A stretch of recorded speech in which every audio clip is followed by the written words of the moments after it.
Why the cancellation? Why today, Stephen? Yeah, so the committee clearly angry and annoyed that Michael Cohen released to the press his four-page opening statement that he was going to give or intended to give to the committee. And so they've said, you know, we're not going to do the interview today. We're going to call you back to a public hearing.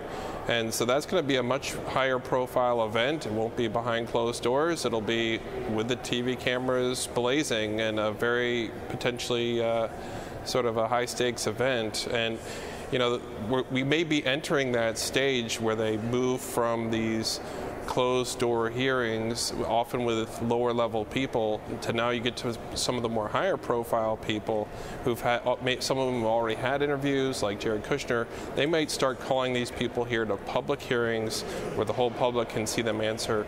And you know, I think in particular, the Intelligence Committee didn't like sort of Cohen at the very beginning basically saying, hey, I saw nothing wrong, and sort of putting his statement out there that everything was wonderful. I think they want to see this as a serious investigation, not just an opportunity for the witnesses to come out and sort of just give their side of the story.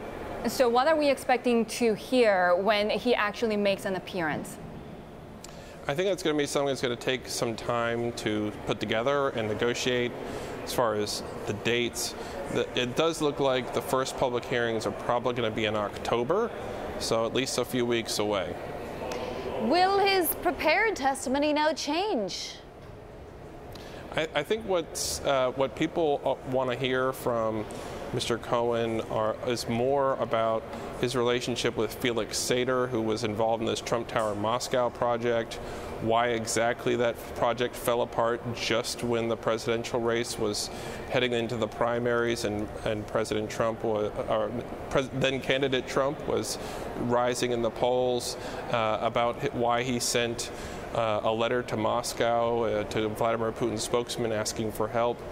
And there are so many other things that they want to ask Cohen about as well, including all the allegations in this racy dossier that has emerged as a key focus of the investigations here on the Hill.